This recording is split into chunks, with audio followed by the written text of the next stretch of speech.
Mais Alan Shearer, l'aura, le charisme. le charisme, on n'avait pas besoin qu'il soit un bon manager, qu'il soit un bon coach. Bon entraîneur, pardon. Quand il arrivait, mon Dieu, franchement, c'était un plaisir d'être mal coaché par Alan Shearer.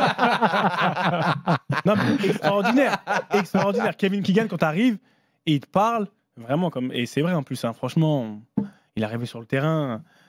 C'est limite s'il parlait même pas. Il y en a, ils vont même pas sur le terrain d'entraînement. Il y en a, ils vont même pas. Non, mais dans le podcast, je te raconte une anecdote. Redknapp, il avait pas de table noire. Il avait les business à faire au téléphone. Ah oui. Puisque j'ai écouté le podcast en entier qui était intéressant, il y a une anecdote où tu racontes que à l'époque, tu as Keegan comme coach. Ouais. Et Michael Owen et t'as Owen et un autre joueur, Butch, je crois. Et Nicky Butt. En gros, ils vont voir le coach, ils disent bon, dis-moi, maintenant, il faut faire jouer le petit. Newcastle de cette Et Keegan, il fait ok, alors. Non, mais c'est fort parce que Kevin Keegan, il me dit je jouais pas au départ. Je jouais pas parce qu'il y avait beaucoup de défenseurs, bref. Et un jour, parce que je m'entraînais bien, j'étais bon. Je pense que j'étais le meilleur. Je veux dire, j'étais le meilleur. Non, c'est vrai, j'étais le meilleur. Il est camerounais ou pas? Oui, il est parisien surtout. Il est parisien Je suis parisien, surtout. camerounais. Double effet. Ça fait beaucoup. Ça fait beaucoup, t'inquiète pas. Et là, t'es Kevin pas de Keegan, Bondy par hasard, hein? En fait, à l'entraînement, Michael Owen, il va voir Kevin Keegan et Nicky Butt, qui étaient deux quand même superstars. Et c'est là où Michael Owen et Nicky Butt, ils lui disent écoutez, coach, on sait qu'il y a de la politique, on sait qu'il y a telle chose, mais le meilleur, c'est le petit. Donc en fait, il m'appelle et il me dit c'était drôle parce qu'il me dit Michael, Mo, comme on l'appelait, Mo, est venu me voir et Nicky. Donc comme ils m'ont dit qu'il faut que tu joues, c'est toi le meilleur. C'est toi le meilleur. C'est comme ça qu'il m'a dit est-ce que tu es prêt? Je dis oui, je suis prêt. Il t'a pas initié au Paris Olympique? C'était pas Luis Enrique, quoi. Il était à fond dans les Paris Olympiques. Les Paris Olympiques, si, tout de suite, il a changé. Je pense qu'en fait, il a perdu tout son oseille aux chevaux. Il arrivait avec des sacs plastiques, tu vois, un peu comme des sacs, ou je sais pas, des sacs plastiques. Michael Owen, Nicky Butt, Shay Given, ils arrivaient tous les matins avec des sacs comme ça, remplis de billets.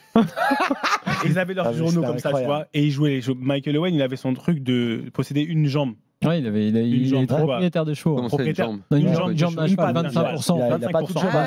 Il n'a pas le cheval en entier. Non, t'as jamais le cheval en entier, quand même. Ah bon? 25%. Sur Alex, il n'a même pas le cheval en entier. Mais même un mec comme Owen, il pouvait pas avoir un cheval. Attends, mais taisez-vous, là. En causerie, ils étaient comme ça, ils se regardaient des fois et ils s'en foutaient complètement de ce que le coach racontait. Ils regardaient les courses. Et après, ils disaient Nicky, 100,000 pounds. Et ils étaient tous super contents. De la folie, comment? Et ils ont vraiment dépensé énormément d'argent, mais je les ai vus arriver avec des sacs plastiques, hein. Mais même pas.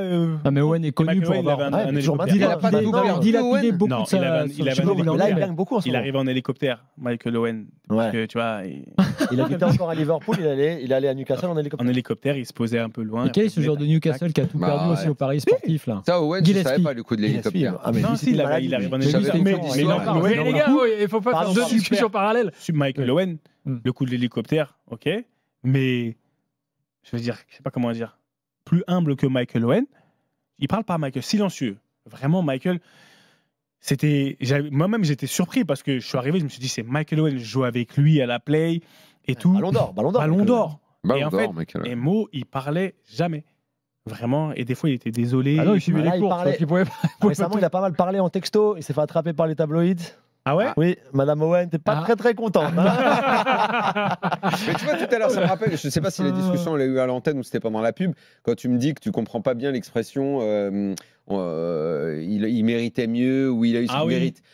Pour Michael Owen, là pour le coup, je suis d'accord avec toi. Le gars est ballon d'or, c'est un attaquant merveilleux. Si sa carrière s'est terminée comme ça, bon, c'est de son fait.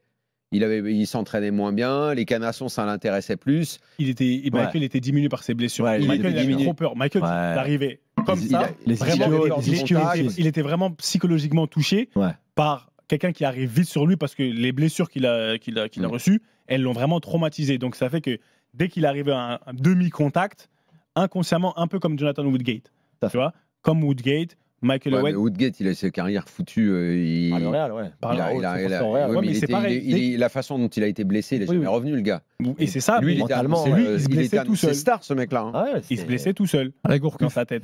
Et c'était Michael Owen, je pense que c'est ça qui l'a vraiment tué. Après, oui, les paris, etc. Mais quand tu mets autant d'argent, enfin, les paris, ça l'a plombé complètement aussi.